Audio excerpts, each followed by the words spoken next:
নমস্কাৰ বন্ধুসকল, আজিৰ সাধুটো হৈছে তেগী আম গছৰ কাহিনী। এসময়ত এখন ডাঙৰ অৰণ্য আছিল আৰু সেই অৰণ্যত এডাল ডাঙৰ আম গছ আছিল। সেই অৰণ্যখনৰ কাষতে এখন সুন্দৰ গাঁও আছিল, য'ত ৮ বছৰীয়া ল'ৰা এজনে বাস কৰিছিল। সেই ল'ৰাজনে নিতৌ আম গছডালৰ কাষলৈ খেলিবলৈ আহে। এনেদৰে নিতৌ সি খেলি আছিল আৰু ঠিক সময়বোৰো বাগৰি আছিল। হঠাতে এদিন,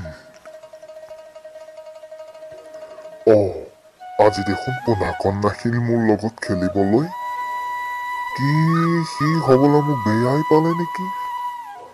কিছুদিন পিছত পোনাকণে আমডালৰ কাষলৈ আহিলে, কিন্তু সি তাৰ কাষত নেখেলিলে, বেলেগ কথাহে পাতিলে। পোনাকণ, তই দেখোন মোৰ লগত খেলিবলৈ নাহিলি।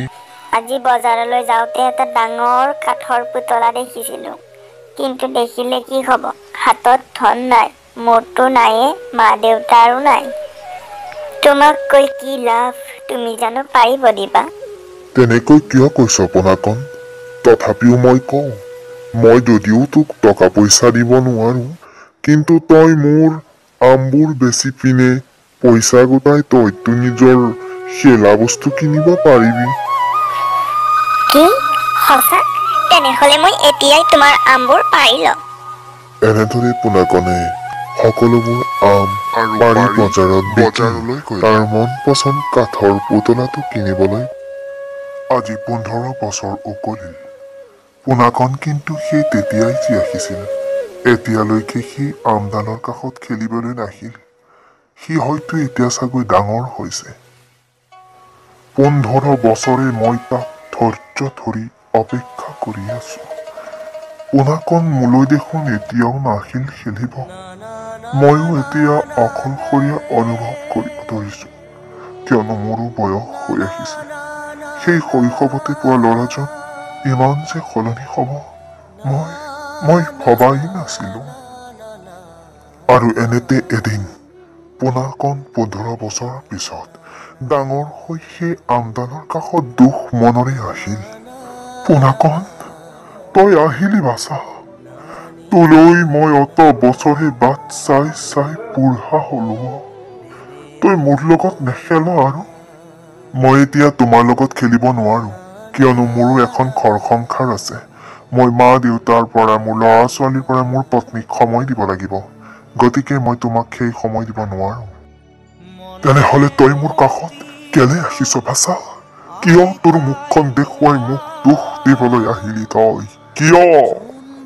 কিয় আহিলো শুনা। মোক এতিয়া এটা ঘৰৰ প্ৰয়োজন, কিন্তু ঘৰ বনাবলৈ মোৰ তাত যে পইচা নাই। তুমি বাৰু মোক দিব পাৰিবা নেকি? তোক পোনাকণ মই পইচা দিব নোৱাৰিলেও মোৰ এই গছডালৰ পৰা তই ঠাল ঠেঙুলিবোৰ কাটি লৈ যা, আৰু এই ঠাল ঠেঙুলিবোৰৰে তোৰ ঘৰ হ'ব। যা বাছা, যা। তোমাক মই কি বুলি সহায় কৰিম, কি বুলি সম্বোধন কৰিম, একো শব্দই বিচাৰি পোৱা নাই আম। তই মোক একো বুলি সম্বোধন কৰিব নালাগে, কাৰণ তই মোৰ ল'ৰা লেখীয়া নহয়, তই মোৰ ল'ৰাই। সেই সৰুৰ পৰা তোক লগ পাই আহিছো, গতিকে তোৰ পৰাই জানো মই কিবা বিনিময় ল'ব পাৰো। বৰঞ্চ তোক মই সহায় কৰিলেহে ভাল লাগিব। যা, তোৰ ঘৰ সংসাৰখন সুন্দৰকৈ চলাগৈ। যা বাছা, যা। মই তোমাক কি বুলি সহায় কৰিম একোকে ভাবি পোৱা নাই।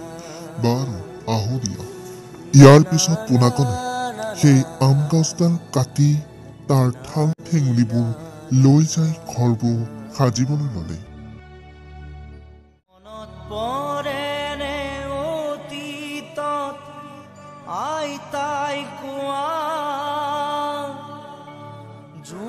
ইয়াৰ পিছত পোনাকণে সেই গছডালৰ ঠাল ঠেঙুলিবোৰ কাটি লৈ যাই সুখ মনেৰে ঘৰটো বান্ধে। কিন্তু এইফালে সেই আমডালে অতি দুখত দিনবোৰ কটাই আছে, কিয়নো এডাল গছৰ অস্তিত্ব হৈছে সেই গছডালৰ পাত, তাৰ ঠাল ঠেঙুলিবোৰ, আৰু যদি সেইবোৰ বস্তুৱেই নাথাকে তেনেহ'লে গছডাল অতি দুৰ্বল হৈ পৰে। আজি 35 বছৰ পাৰ হ'ল, কিন্তু পোনাকণ সেই যেতিয়া তাৰ বিপদত পৰি গছৰ ঠাল ঠেঙুলিবোৰ লৈ গ'ল। তেতিয়াৰ পৰাই কিন্তু এই আম গছডালৰ কাষলৈ পোনাকণ দ্বিতীয়বাৰ নাহিল। আৰু এনেকৈ গছডালেও দুশ্মনেৰে আছিল। আজি ইমান দিন পাৰ হ'ল, পোনাকণ দেখোন মোৰ খবৰ ল'বলৈ নাহিলে। মানুহবোৰ বাৰু কিয় এনেকুৱা? নিজৰ স্বাৰ্থ পূৰণৰ বাবে আমাৰ নিচিনা গছবোৰৰ ঠাল ঠেঙুলিবোৰ কাটি দ্বিতীয়বাৰ সেই গছডালক পুনৰ ঘূৰি নাচায়।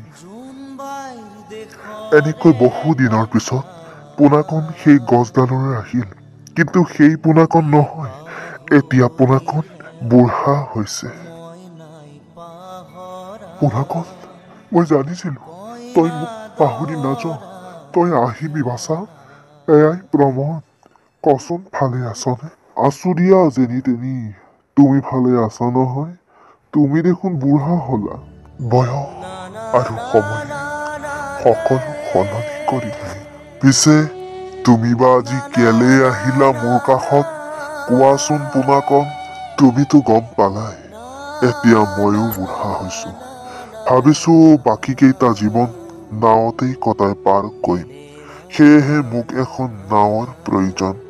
তুমি মোক দিব পাৰিবানে? কিয়নো মোৰ হাতত একেবাৰেই ধন নাই। তোমাক দিবলৈ মোৰ এতিয়া একোৱেই নাই।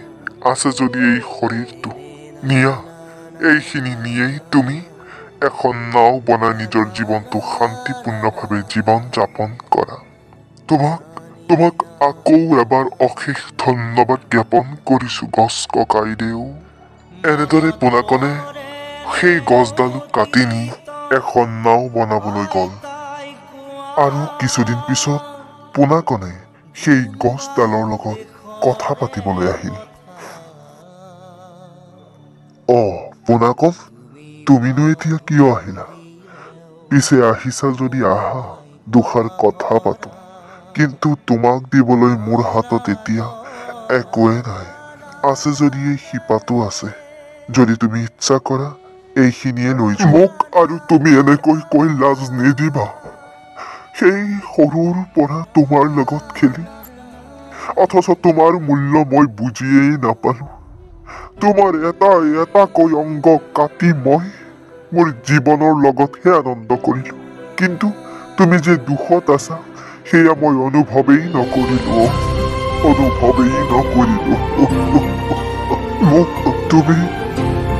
মোক তুমি ক্ষমা কৰি দিয়া। ক্ষমা কৰি দিয়া। নিজৰ ল'ৰাক জানো কোনোবাই ক্ষমা কৰি দিয়ে?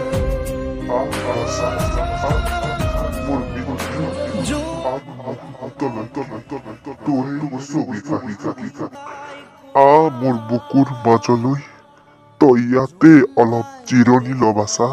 জিৰণি ল। ধন্যবাদ দৰ্শকসকল।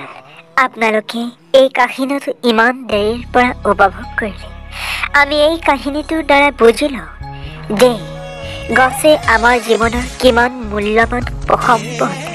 কিয়নো গছে আমাক ছাঁ দিয়ে। গছৰ পৰা আমি বিশুদ্ধ বায়ু পাওঁ। কেৱল এয়াই নহয়, গছে আমাক খৰি, কাঠ আদিবোৰৰ যোগান ধৰে। গতিকে আমি য'তে গছ কটাৰ পৰা বিৰত থাকিব লাগে আৰু আনে এই কাম কৰিলে তাক বাধা নিষেধ কৰিব লাগে। ধন্যবাদ। যদি ভিডিঅ'টো ভাল পালে লাইক, কমেণ্ট, ছাবস্ক্ৰাইব আৰু শ্বেয়াৰ কৰিবলৈ নাপাহৰিব। আৰু এনেধৰণৰ ভিডিঅ' পাবলৈ ঘণ্টাটো বজাই দিব যেন। ধন্যবাদ।